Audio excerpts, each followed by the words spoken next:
Infinity tutorials नाम के इस चैनल में आपका स्वागत है। अगर आपने अभी तक मेरे इस YouTube चैनल को सब्सक्राइब नहीं किया है तो इसे तुरंत सब्सक्राइब करें और साथ ही बेल आइकॉन को प्रेस करें और पाएं नोटिफिकेशन सबसे पहले। तो आज हम लोग पढ़ने वाले हैं साइंस में क्लास 9 का चैप्टर 11 वर्क एंड एनर्जी। इस चैप्टर पे मैंने इससे पहले भी एक वीडियो बनाया था जिसमें मैंने वर्क के बारे में आपको समझाया था। तो आज हम लोग पढ़ेंगे एनर्जी के बारे में। अगर आपने अभी तक उस वीडियो को नहीं देखा है तो उसका लिंक मैं डिस्क्रिप्शन में दे दूँगा, आप वहाँ से उसे देख सकते हैं। तो अब हम लोग समझेंगे एनर्जी के बारे में। तो व्हाट इज एनर्जी? तो energy is the capacity to do any work, मतलब कि किसी भी काम को करने का जो कैपेसिटी है, किसी भी आदमी में या किसी जानवर में, किसी भी मशीन के अंदर जो क्षमता है, हम लोग उसको कह सकते हैं एनर्जी। अब बात करते हैं टाइप्स ऑफ एनर्जी की कि एनर्जी को हम लोग हिंदी में कह सकते हैं ऊर्जा। तो ऊर्जा के कितने प्रकार होते हैं?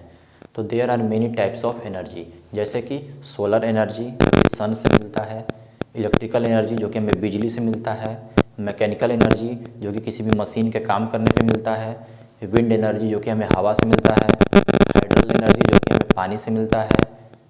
तो इस तरह से एनर्जी के बहुत सारे टाइप्स हो सकते हैं। अब समझते हैं law of conservation of energy, मतलब कि एनर्जी को जो कंजर्व करने का जो लॉ एक्सप्लेन करता है वो क्या है। तो सबसे फर्स्ट है लॉ है energy can neither be created nor destroyed, मतलब एनर्जी को ना तो हम लोग बना सकते हैं और ना ही उसको नष्ट कर सकते हैं, मतलब कि एनर्जी का निर्माण और उसका विनाश दोनों नामुमकिन है। तो एनर्जी आता कहाँ से और जाता कहाँ है?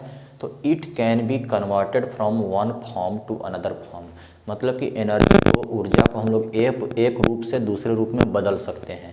जैसे कि समझते हैं chemical energy to electrical energy, वो एनर्जी जो कि किसी भी केमिकल में स्टोर था हम लोग उसको बदल दिए इलेक्ट्रिकल एनर्जी में। तो उसको बदलने का काम कौन किया? तो वो होता है बैटरी। एक दूसरा एग्जांपल समझते हैं इलेक्ट्रिकल टू लाइट एनर्जी, मतलब इलेक्ट्रिकल एनर्जी जो वो एनर्जी जो कि बिजली में थी, इलेक्ट्रिसिटी में थी, उससे लाइट एनर्जी में कन्वर्ट करने का काम किसने किया?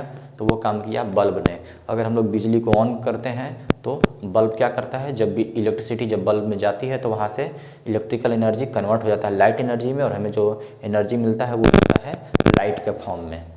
अगला है मैकेनिकल टू इलेक्ट्रिकल एनर्जी, मतलब उस तरह का एनर्जी जो कि हमें मशीन से मिलता है और हम लोग उसको इलेक्ट्रिसिटी में कन्वर्ट कर देते हैं।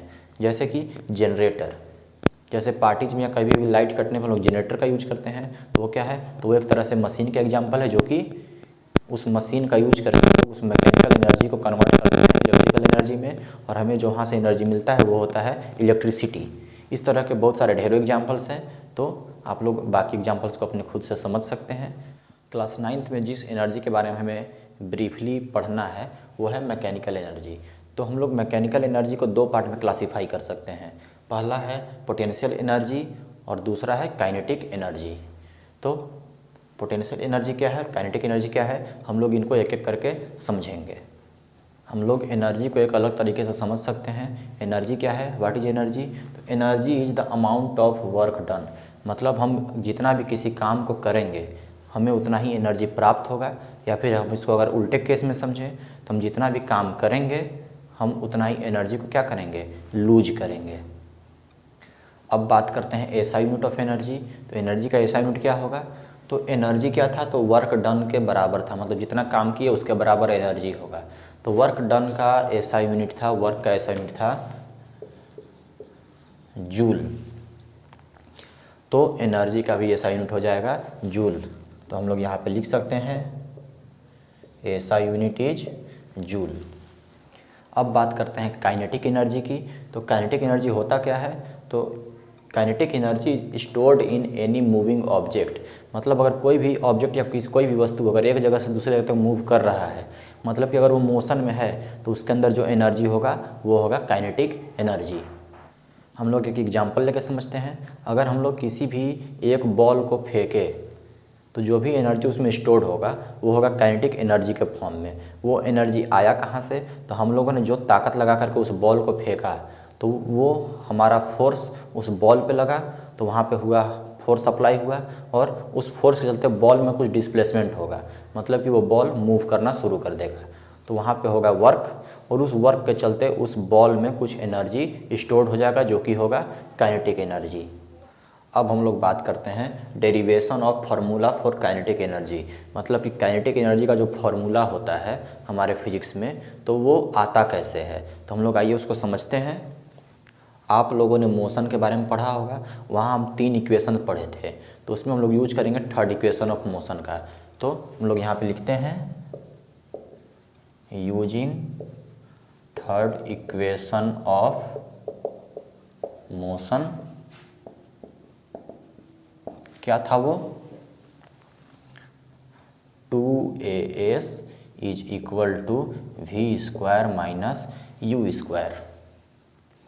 यहाँ से हम लोग वैल्यू निकालेंगे एस का, तो हम लोग एस को अलग छोड़ दिए, इधर हमको मिला v square minus u square by इस 2a को उठा करके हम लोग इधर लेके आए, तो इधर मल्टीप्लाई हो रहा था, इधर आकर डिवाइड करेगा इसको, तो यहाँ पे आ गया 2a।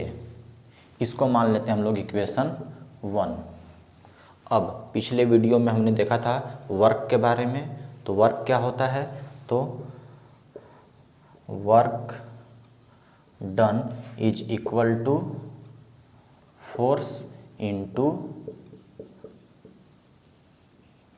डिस्प्लेसमेंट। अब वर्क डन का सिंबल था W equal to force, force को हम लोग लिख सकते हैं F इंटू डिस्प्लेसमेंट, डिस्प्लेसमेंट मतलब होता था S। अब F फोर्स, फोर्स को हम लोग मास इंटू एक्सेलरेशन भी कहते थे, तो यहाँ पे F की जगह हम लोग लिख देंगे M A इंटू S का वैल्यू हम लोग यहाँ से उठा करके लिख लेंगे, तो S was equal to v square minus u square by 2a। ये F इक्वल टू ए में कहाँ से आया, तो हम लोग सेकेंड इक्वेशन ऑफ मोशन में पढ़े थे F इक्वल टू ma। अब हम लोग क्या करेंगे, तो यहाँ से a और ये a दोनों कट जाएगा, तो यहाँ पे क्या बचेगा, 2 को हम लोग बाहर लेके आएंगे तो बचेगा हाफ m, और इधर क्या बच गया v square minus u square. अब हमको यहाँ से मिला W और यहाँ भी मिल गया हमको W। अब ये W क्या है, तो अमाउंट ऑफ वर्क डन। अब अगर हम लोग किसी भी काम को करते हैं तो उस ऑब्जेक्ट में जो भी एनर्जी पहले से था उसमें कुछ चेंजिंग आएगा, तो हम लोग यहाँ पे लिख सकते हैं कि work done equal to change in energy, और इसका फॉर्मूला क्या होगा, तो W equal to work done था, इसको हम लोग लिख सकते हैं हाफ m और यहाँ पे v square minus u square, तो ये हमारा मिल गया फॉर्मूला। अब हम लोग बात कर रहे थे काइनेटिक एनर्जी की, तो उस ऑब्जेक्ट में जो कि मूव कर रहा है उसमें कितना काइनेटिक एनर्जी होगा, तो जितना हम लोग वर्क करेंगे। अब एक सिचुएशन लेते हैं, मान लेते हैं कि पहले से वो ऑब्जेक्ट रेस्ट में था, रेस्ट में था मतलब कि उसमें काइनेटिक एनर्जी कितना होगा, तो 0। तो एक सिचुएशन लेते हैं, इफ द ऑब्जेक्ट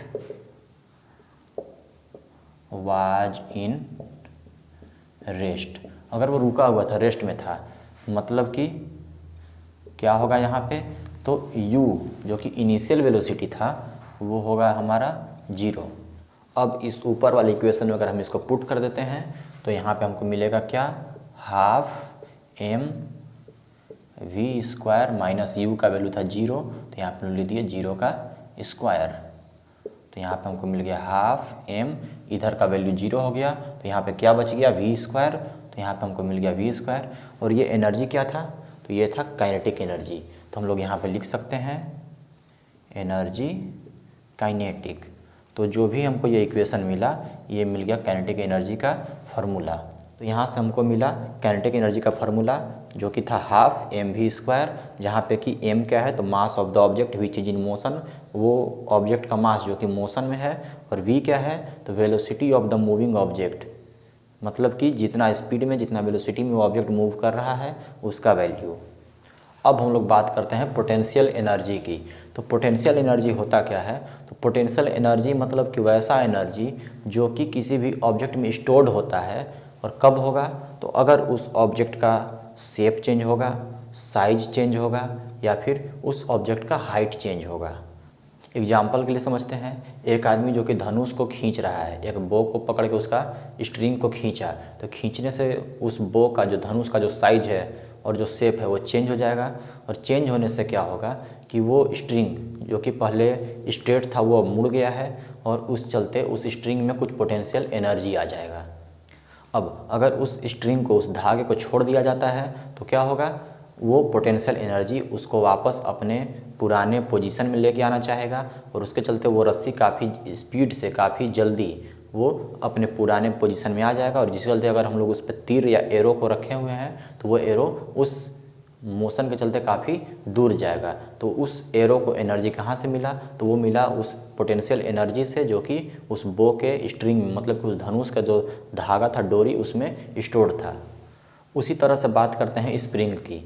अगर हम लोग किसी भी स्प्रिंग को खींचते हैं या हम लोग उसको दबाते हैं तो दोनों ही सिचुएशन में उसमें पोटेंशियल एनर्जी स्टोर्ड होगा। क्यों?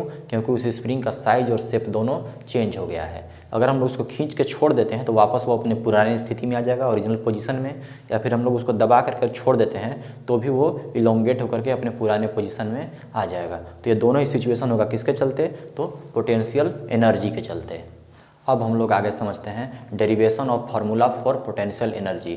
मतलब कि पोटेंशियल एनर्जी के लिए जो हम लोग फार्मूला यूज करते हैं किसी भी ऑब्जेक्ट के अंदर पोटेंशियल एनर्जी को कैलकुलेट करने के लिए, तो वो क्या होता है। तो हम लोग यहाँ पे सिर्फ एक पॉइंट को समझेंगे। कब? तो अगर किसी भी ऑब्जेक्ट को हम लोग अर्थ के सरफेस से किसी भी हाइट तक उठाते हैं तो उसको उठाने के लिए हम लोग कुछ ना कुछ फोर्स अप्लाई करते होंगे, और जो फोर्स अप्लाई करते होंगे वो उस ऑब्जेक्ट में पोटेंशियल एनर्जी के रूप में स्टोर्ड होता होगा। जैसे हम लोग समझते हैं ये ऑब्जेक्ट है जो कि अर्थ के सरफेस पर रखा हुआ है, जिसका मास है m।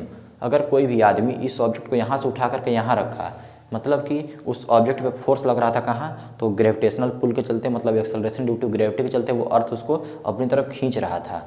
अब अगर कोई आदमी इस ऑब्जेक्ट को उठा करके ऊपर लेके जाता है तो वैसे सिचुएशन में वो आदमी अर्थ के एक्सेलरेशन ड्यू टू ग्रेविटी, मतलब कि ग्रेविटेशनल पुल के अपोजिट काम किया, तो वो कुछ फोर्स अप्लाई किया होगा, और फोर्स अप्लाई करने से इसमें कुछ डिस्प्लेसमेंट हुआ। डिस्प्लेसमेंट कितना हुआ, तो हाइट h तक, मतलब उसको कुछ हाइट तक उठा के ले जाया गया। तो यहाँ पे हाइट क्या है, h। तो इस सिचुएशन में जो भी पोटेंशियल एनर्जी स्टोर्ड होगा इस ऑब्जेक्ट में वो कितना होगा, हम लोग इसको कैलकुलेट करेंगे।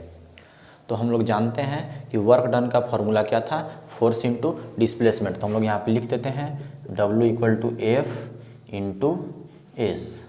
तो अगर हम लोग इस ऑब्जेक्ट पे फोर्स का बात करें तो अगर हम लोग इसको नीचे से उठा करके ऊपर ले जाकर वहाँ पे छोड़ते हैं तो वो नीचे की तरफ गिरेगा। मतलब कि फोर्स किसके चलते लग रहा है, तो अर्थ के चलते।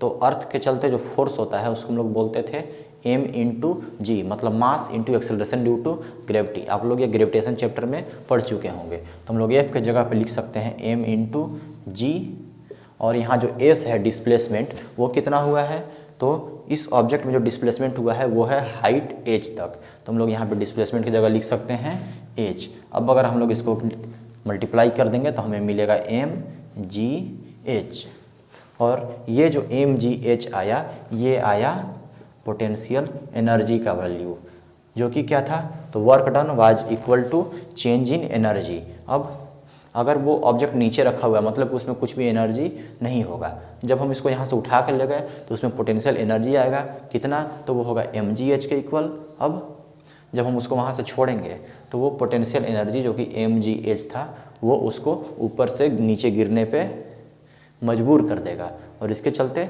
जो भी एनर्जी होगा उस ब्रिक में वो उसको नीचे की तरफ पुश करेगा, और उसके चलते वो ऑब्जेक्ट नीचे की तरफ गिर जाएगा।